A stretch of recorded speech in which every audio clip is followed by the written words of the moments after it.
There was a study done a few years ago where a research project called the Consensus Project reviewed almost 14,000 articles on climate change.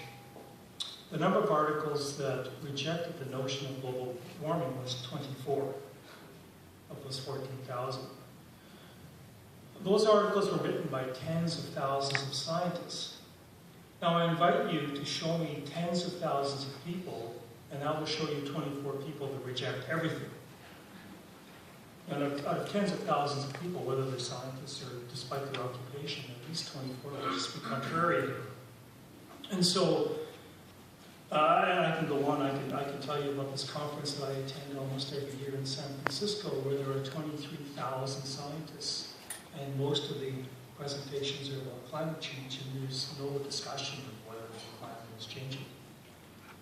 So when people ask that question, I'm not sure exactly what they're referring to, because I'm not aware of a debate on climate change.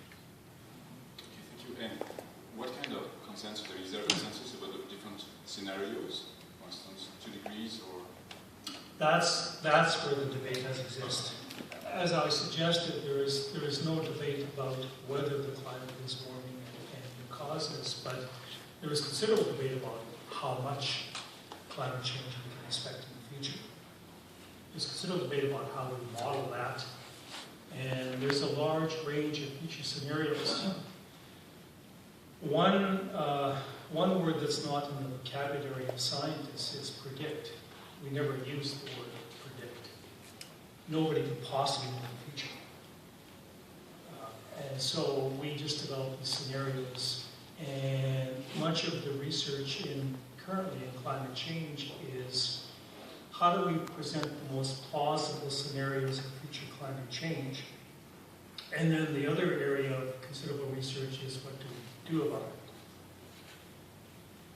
And so there's a large amount of activity in the area of, we know the climate is changing, what are the consequences for people in ecosystems and water? And where do the risks and vulnerabilities lie? Thank you very much, Sauchyn. Maintenant, j'ai une question pour Monsieur Fleury.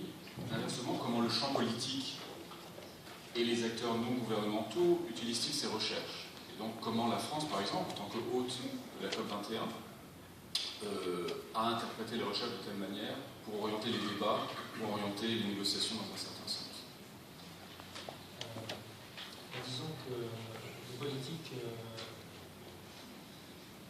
prennent en compte ce qui est dit au niveau de la communauté scientifique, et effectivement il n'y a plus guère dans le monde politique aujourd'hui beaucoup de gouvernements qui ne croient pas à l'origine humaine des dérèglements climatiques. Le Canada est tout à fait heureux que maintenant vous ayez un gouvernement qui croit que le réchauffement climatique n'est pas une conspiration socialiste.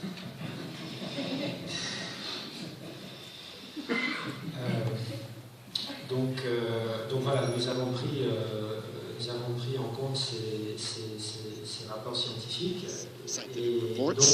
And so, what the government, French government, wants to do, as the president said, it was the president's, the preceding presidents and the present one. They've tried to agree on make an agreement on an agreement to go forward for the 2-degree issue. It's an object, a goal, which is not no longer very conservative, to be sure. And the difference, the basic difference there is between this 21 code and the pre-conferences, the others are the four pillars, the first 2 pillars, and we've added 2 more because they weren't working. The first pillar is what I'm going to call restrictive legal agreement. The parties are in the process of negotiating an agreement which will have to be legally enforceable, oblige the respective parties. We have a text which is about 50 pages long, which after the last negotiations at Bonn, and there's a lot of work still to do, but we're going in the right direction. We hope that the COP will make it possible to reach a satisfactory result. Second pillar is the national contributions. What are the efforts, the commitments for each of the states is ready to do to make to go into the and there we made a lot of progress.